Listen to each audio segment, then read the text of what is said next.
Okay, we have a longer legislative session this cycle, giving us an opportunity to get in the weeds, lift up the hood, not always arguing about more money, but better results, not just more, but better.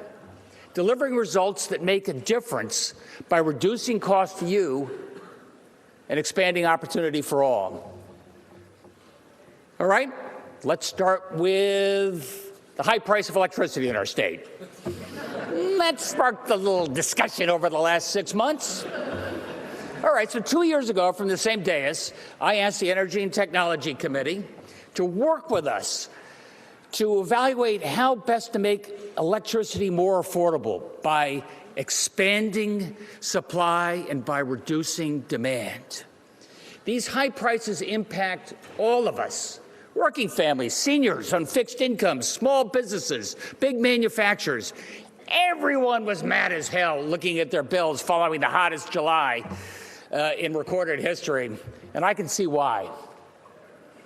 Every business thinking about expanding here in Connecticut or moving here asks me, no, they're not asking me about incentives. I know they're asking me about the reliability and affordability of electricity, as everything we do gets more energy intensive. Advanced manufacturing and rapid evolution of artificial intelligence, they demand more electricity. And as our economy continues to grow much faster than in years past, so does demand for electricity.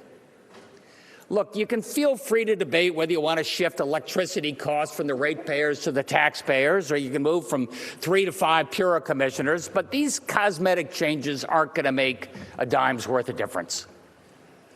We can make a difference, however, by increasing supply, especially low-carbon supply, starting with our investment in Revolution Wind, which is under construction right now, more commercial solar from Maine.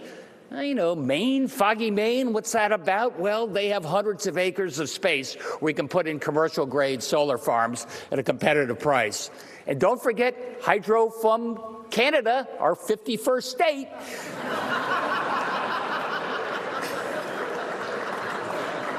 Look, these are really our only options for new generation in the near term.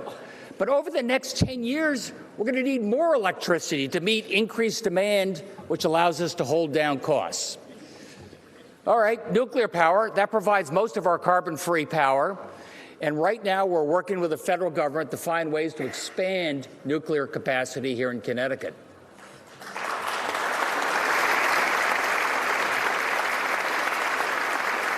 And before you rule out natural gas due primarily to methane emissions, that is where most of our power comes from and will for the foreseeable future, especially without more nuclear power. We bring in very inexpensive natural gas from Pennsylvania, but that pipeline is at capacity. And we bring in LNG by foreign ships, which is much more polluting and more expensive. You can ask Congress to rethink the Jones Act. Okay. Of course, the cheapest and most timely solution to bring down demand is energy efficiency. And that makes no extra demands upon the grid, and the zero pollution option is the electricity we don't use. I want to give a shout out to a Connecticut company called Butterfly. I don't know if they're here today, but Butterfly provides no upfront cost to our companies to reduce their electric bills. Through better insulation and heat pumps and solar arrays, no upfront cost. And right now we're working with Deep and hopefully some of you in the Energy Committee to see how we can provide residential energy efficiency with no upfront cost to our homeowners. Bring down costs, no electricity usage. That will make a difference.